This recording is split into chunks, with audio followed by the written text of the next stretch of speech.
الصحفي البارز رينو جيرار يذكر الجزائر بأن الصحراء التي تملكها الآن كانت مغربية قبل أن تمنحها لها فرنسا.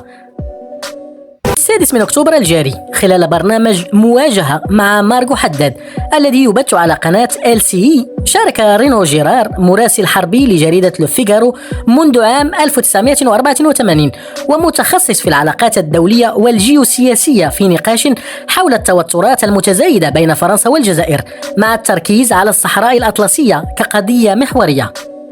خلال مقابلة تلفزيونية أذيعت يوم السبت 5 أكتوبر، اتهم الرئيس الجزائري عبد المجيد تبون فرنسا بارتكاب إبادة جماعية خلال فترة الاستعمار، واستبعد احتمال زيارة فرنسا واصفا إياها بالمهينة. Entre la France et l'Algérie, le président Tebboune a accusé la France d'avoir commis un génocide lors de la colonisation. Je vous laisse écouter. Quand les Français sont arrivés, nous étions environ 40 millions. Après près d'un siècle et demi, 132 ans, quand ils sont partis, nous étions à peine 9 millions. Il y a eu un génocide. Il y a des procès-verbaux. Nous demandons la vérité historique. هذه التصريحات كانت محور نقاش في برنامج مواجهة مع مارغو حداد على قناة LCI في 6 أكتوبر، أي بعد يوم واحد من خطاب الرئيس الجزائري الذي وصفه الجنرال أوليفييه دو بافانشوف بالمذهل.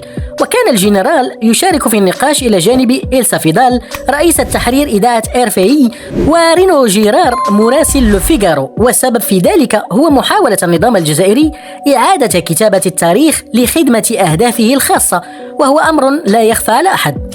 La vérité historique, général de Bavinkov. Qu'est-ce que vous répondez à ces propos du président Tebboune? C'est consternant. C'est consternant. C'est consternant et à vrai dire, il n'y a pas grand-chose à répondre.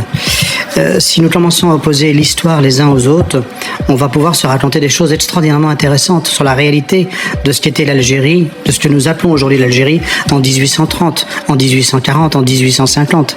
On va pouvoir se raconter énormément de choses sur les efforts qui ont été faits par notre pays. On va pouvoir se raconter énormément de choses sur cette guerre d'indépendance et sur les suites de cette guerre. On va pouvoir se raconter énormément de choses sur ce qui s'est passé en Algérie depuis plus de 60 ans. Parce qu'au fond, ce pays est un pays indépendant. Un grand pays qui dispose de ressources naturelles considérables. Ce pays devrait être un pays extraordinairement développé. C'est un pays qui est très riche, qui est naturellement très riche. Il y a tout pour réussir. Si nos colons français qui étaient en Algérie ont eu tant de tristesse à quitter l'Algérie, c'était pas du tout parce que ce pays était un pays pauvre. C'était un pays qu'ils avaient enrichi, qu'ils avaient ensemencé, dans lequel les productions agricoles, les productions industrielles étaient réelles. Qu'ont-ils fait en 60 ans ? Qu'ont-ils fait qui ne donne pas de résultats au bout de 60 ans? Nous sommes partis à 60 ans. C'est beaucoup 60 ans, c'est pas 6 ans. C'est 60 ans. Et on retourne dans une histoire qui est beaucoup plus ancienne. Donc si vous voulez, le président algérien s'exprime comme il l'entend. Mais j'imagine que les experts les experts historiques auront beaucoup d'éléments à apporter au débat. إلسا فيدال لم تخطئ أيضا في تحليلها، حيث ترى أن ما يفعله تبون هو استغلال الخلاف الدبلوماسي، حيث أن الجزائر مستاءة جدا من انحياز فرنسا للمغرب في نزاع الصحراء الغربية للعودة إلى هذه القضية واتهامنا بالإبادة الجماعية. الدافع الرئيسي للرئيس الجزائري حاليا هو محاولة معاقبة فرنسا بسبب موقفها الداعم للمغرب. Maintenant, ce que fait Tebboune, c'est tout à fait différent ce que fait le président algérien. En fait, il tire parti d'une querelle diplomatique, l'Algérie étant très mécontente du parti pris de la France pour le Maroc dans la querelle sur le Sahara occidental, pour revenir sur cette question et nous accuser de génocide. La question du génocide, elle est très sérieuse. Elle est très sérieuse surtout dans la première campagne, dans la campagne véritablement de colonisation, et il faudra un jour en répondre. Mais ce qui agite et ce qui motive actuellement le président algérien, c'est d'abord d'essayer de punir la France pour le parti pris en faveur du Maroc. ووافق أوليفييه دو بافانشوف على هذا الرأي، مشيرا إلى أن التوقيت الذي اختاره تبون لتصريحاته يتماشى كثيرا مع تغيير موقفنا تجاه جبهة البوليزاريو وتقاربنا مع المملكة المغربية. Je sais pas si on peut... Je suis très d'accord avec ce qu'a dit Elsa tout à l'heure sur le fait que la configuration de son intervention correspond beaucoup à notre changement de posture vis-à-vis du Front Polisario, bien évidemment, et leur rapprochement avec le Maroc, avec dans le Sahara occidental. Avec le Royaume du Maroc. وفي هذا السياق تساءلت مارغو حداد: هل صحيح كما يقول الجزائريون في قضية الصحراء الغربية أن إيمانويل ماكرون قد خضع للرباط؟ Est-ce que, comme le disent les Algériens sur le sujet du Sahara occidental, Emmanuel Macron a cédé à Rabat? سؤال أثار رد فعل كبير من رينو جيرار، الذي أوضح أن الرئيس تبون يبدو أنه يتجاهل تماما التاريخ، فقد كان عليه أن يقول إن فرنسا هي التي أنشأت الجزائر التي لم تكن دولة، بينما كان المغرب دولة بالفعل. ومضى رينو جيرار ليذكر أولئك الذين لا يعرفون تاريخ هذه المنطقة المسماة الآن الجزائر بأنها كانت مأهولة ببعض القراصنة الذين كانوا يهاجمون السفن التجارية، ووصف البلاد في ظل نظامها الحالي بأنها ديكتاتورية، مشيرا إلى أن فرنسا لا تحتاج إلى دروس منها. Et d'abord, le président Tebboune ne semble totalement ignorer l'histoire. D'abord, ce qu'il aurait dû dire, c'est que la France a créé l'Algérie, qui n'était pas un pays, alors que le Maroc était un pays. Évidemment. C'était quelques barbaresques, quelques comptoirs de barbaresques qui allaient attaquer les bateaux marchands. Et d'ailleurs, les États-Unis d'Amérique, dès 1812, ont dû faire une guerre contre ces barbaresques.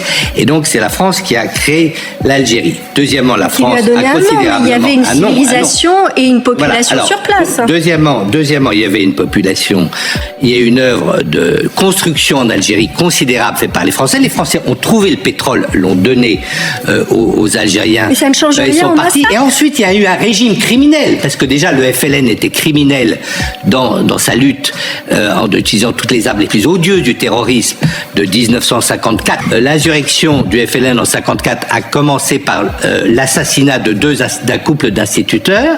Voilà, très bien. Ensuite, le général de Gaulle, effectivement, a pris une décision assez sage de décoloniser. Très bien, parce qu'il disait, bon, on ne peut pas mélanger l'eau et l'huile, ou l'huile et donc il fallait séparer. Mais ce qu'a fait le FLN, qui a ensuite, tout de suite, massacré, contrairement aux accords d'Alger, c'est-à-dire qu'ils ont renié toutes leurs paroles, massacré les harkis qui étaient restés en Algérie, et ensuite confisquer le pouvoir. C'est un pouvoir du FLN, c'est un pouvoir qui est à la fois assassin, à la fois paresseux et visiblement ignorant le général de Gaulle a eu tout à fait raison, mais ce pouvoir algérien qui a été incapable de rien faire de cette richesse, qui a été incapable de satisfaire son peuple, qui est incapable de donner la démocratie à son peuple, voilà, c'est une dictature l'Algérie. J'aimerais revenir. Je pense qu'on ne peut pas recevoir de leçons de M. Tebboune. في الواقع يوضح رينو جيرار مشيرا إلى تاريخ الصحراء الشرقية التي كانت تنتمي إلى المغرب قبل أن يتم بترها منه لصالح فرنسا، قائلا: لقد اقترح الجنرال دي غول جزءا من الصحراء على المغاربة، وقد رفض المغاربة قائلين: سنتحدث مع إخواننا الجزائريين الذين يقاتلون ضدكم. وسميت تلك المناقشة حرب الرمال عام 1963 عندما هاجمت الجزائر المغرب. ثم يشدد رينو جيرار على ما يراه أمرا بديهيا في نظره. لذا إذا نظرتم إلى الخريطة عندما ترون ما حصلت عليه الجزائر من الصحراء من فرنسا وما يمتلكه المغرب، يبدو لي أنه من الطبيعي تماما اليوم أن يكون للمغرب امتداد طبيعي لبلاده على الصحراء الغربية. لقد قمنا بكل ما في وسعنا لإجراء استفتاءات، ولكن ذلك لم يكن ممكنا. وأعتقد أن موقف فرنسا تجاه المغرب ليس إلا عدالة، يكفي أن تنظروا إلى الخريطة. Renaud Gérard. Et si vous voulez, le général de Gaulle avait proposé une partie du Sahara aux Marocains. Les Marocains avaient dit non, nous discuterons avec nos frères qui luttent contre vous, nos frères algériens. La discussion s'est appelée la guerre des sables de 63 où l'Algérie a attaqué le Maroc. Donc, si vous voulez, si vous regardez une carte, quand vous voyez ce que l'Algérie a reçu en termes de désert de la France et ce que le Maroc a, il est tout à fait normal, me semble-t-il, qu'aujourd'hui, le Maroc est le prolongement de son pays sur le Sahara occidental. On a tout fait pour avoir des référendums et ça n'a pas été possible, mais je pense que la position de la France à l'égard du Maroc n'est que justice. Il suffit de regarder, Margot, une carte. La position de la France à l'égard du Maroc n'est que justice. Il suffit de regarder, Margot, une carte. La position de la France à l'égard du Maroc n'est que justice. Il suffit de regarder, Margot, une carte.